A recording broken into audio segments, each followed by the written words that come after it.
Pada kesempatan kali ini kami kelompok 7 akan mempresentasikan hasil tugas. Kelompok yang berjudul Monitoring dan Pengendalian Proyek. Sebelum itu perkenalkan Lu'il, Laili dengan NIM 2023-53057. Ahmad Muhajir dengan NIM 2023-53058. Arba Rinata dengan NIM 2023-53062.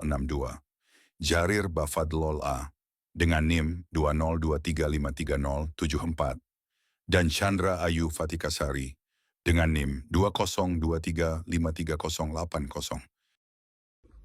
Assalamualaikum warahmatullahi wabarakatuh. Terima kasih atas kesempatan yang diberikan kepada kami untuk menyampaikan presentasi hari ini. Kami dari kelompok 7 yang akan membahas mengenai monitoring dan pengendalian proyek. Dalam setiap proyek, dua hal yang sangat penting untuk diperhatikan adalah bagaimana proyek tersebut dipantau dan dikendalikan. Tanpa monitoring yang baik, proyek bisa melenceng dari jalurnya, mengalami keterlambatan, atau bahkan menghadapi resiko kegagalan. Oleh karena itu, pengendalian proyek menjadi langkah krusial agar proyek tetap berjalan sesuai dengan rencana dan mencapai hasil yang diharapkan.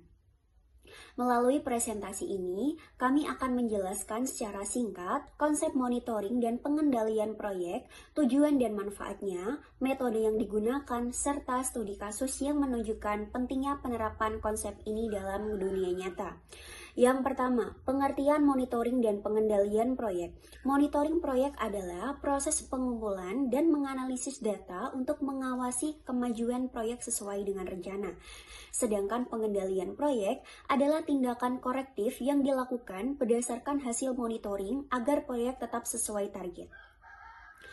Dalam contoh proyek memasak, monitoring proyek itu seperti kita terus mengecek apakah bahan sudah dimasukkan sesuai dengan takaran, apakah api terlalu besar atau kecil, dan apakah masakan sudah sesuai dengan tekstur dan rasa yang diharapkan.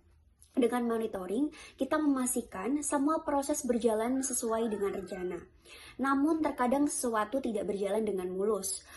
Bisa jadi kita terlalu banyak menambahkan garam, api terlalu besar hingga masakan hampir gosong, atau waktu memasak lebih lama dari yang seharusnya.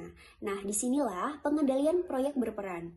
Jika ada yang tidak sesuai, kita harus segera mengambil tindakan seperti menambahkan gula untuk menyeimbangkan rasa, mengecilkan api agar tidak gosong, atau menyesuaikan waktu memasak supaya hasil akhirnya tetap sesuai harapan. Jadi, monitoring proyek membantu kita memastikan setiap langkah berjalan sesuai dengan rencananya. Sedangkan pengendalian proyek memungkinkan kita melakukan penyesuaian agar hasil akhirnya tetap sesuai target. Tanpa monitoring, kita mungkin tidak sadar kalau ada yang salah. Tanpa pengendalian, kita tidak bisa memperbaiki kesalahan yang terjadi. Keduanya memungkinkan kita bekerja sama agar proyek berhasil dengan baik. Yang kedua, tujuan monitoring dan pengendalian proyek. Monitoring dan pengendalian proyek dilakukan untuk memastikan bahwa semua aktivitas dalam proyek berjalan sesuai dengan rencana dan jadwal yang telah ditetapkan.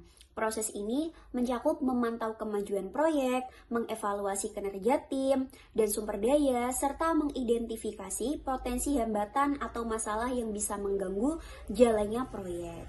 Selanjutnya, yang akan dibahas oleh teman saya. Silahkan. Pada kesempatan kali ini, saya akan mempresentasikan manfaat monitoring dan pengendalian proyek. Terdapat 4 manfaat monitoring dan pengendalian proyek. Yang pertama, guna untuk meningkatkan efisiensi dan efektivitas proyek. Yang kedua, mencegah adanya keterlambatan dan pembengkakan biaya. Yang ketiga, pengurangan risiko kegagalan pada proyek. Yang keempat, mempermudah evaluasi dan pembelajaran untuk proyek berikutnya. Metode yang digunakan dalam monitoring dan pengendalian proyek. Terdapat 2 metode. Yang pertama adalah metode CPM. Metode CPM merupakan teknik pengelolaan proyek yang ditetapkan untuk menetapkan waktu paling singkat yang dibutuhkan untuk menyelesaikan sebuah proyek. Sedangkan metode kurva S merupakan penggambaran kemajuan kerja pada sumbu vertikal berbanding dengan waktu sumbu horizontal.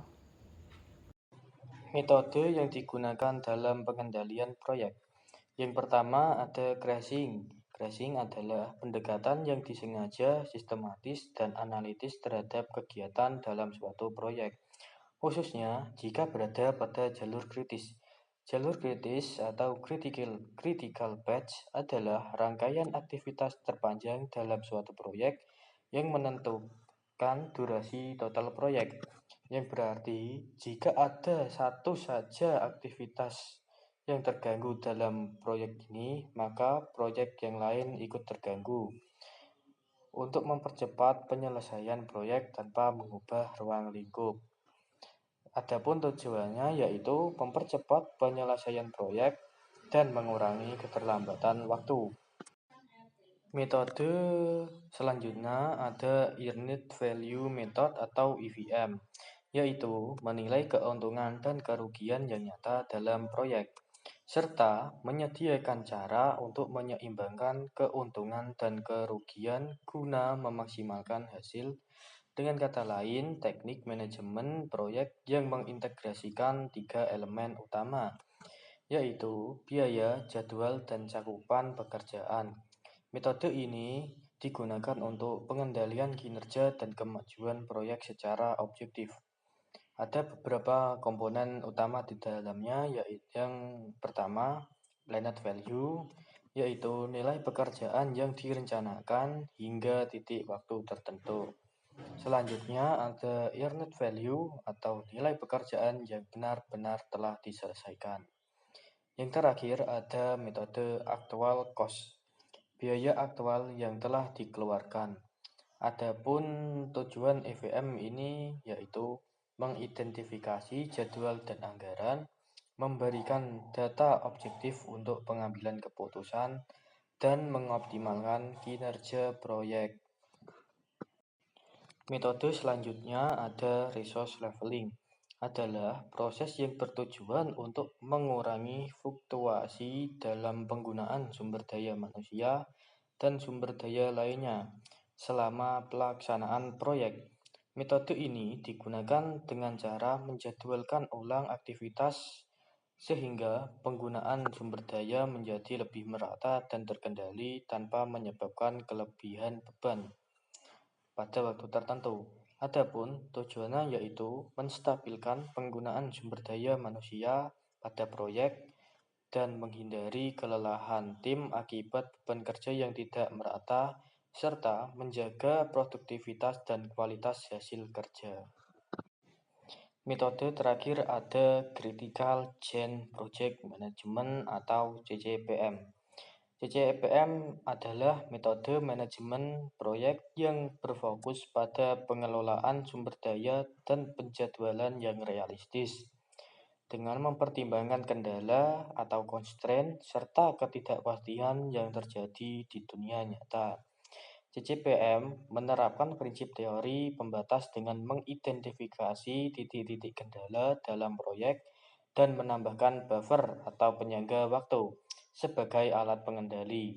Buffer ini bukan hanya menambah durasi proyek, tetapi sebagai cadangan waktu untuk mengatasi keterlambatan proyek tanpa mengganggu alur utama proyek. Adapun tujuannya yaitu mengoptimalkan pemanfaatan sumber daya yang tersedia, mengurangi multitasking dan tekanan, dan meningkatkan fokus pada aktivitas penting dalam pengendalian kinerja. Selanjutnya yaitu ada studi kasus. Studi kasusnya pada proyek pembangunan irigasi Loguci tahap 2 di Aceh Barat.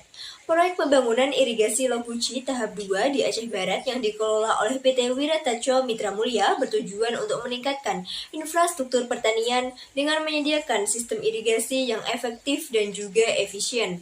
Namun, proyek ini menghadapi berbagai tantangan yang menghambat kemajuan dan juga efisiensi implementasi.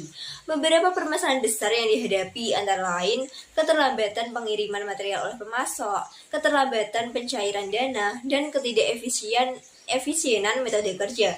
Keterlambatan pengiriman material seringkali mengakibatkan pekerja harus menunggu, sehingga mengakibatkan terbuangnya waktu dan juga sumber daya. Selain itu, kurangnya koordinasi antara pihak-pihak yang terlibat juga menyebabkan terjadinya penumpukan material dan penggunaan peralatan lokasi proyek yang tidak optimal.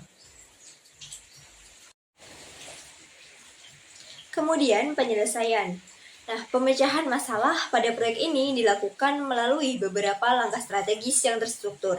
Pertama, identifikasi jalur kritis yang mencakup kegiatan-kegiatan penting dalam proyek seperti mobilisasi dan demobilisasi alat berat, pembersihan lokasi, penggalian tanah, dan pengadaan material.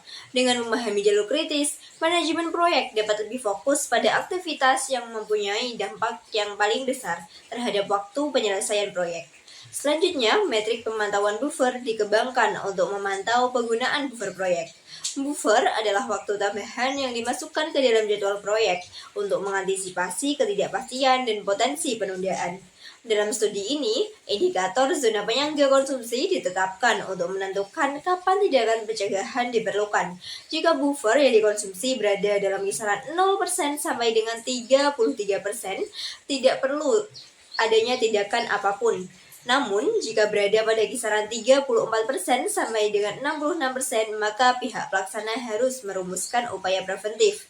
Pada saat yang sama, jika buffer yang dikonsumsi mencapai 67% sampai dengan 100%, tindakan segera harus diambil untuk mencegah pembengkakan biaya dan penundaan lebih lanjut.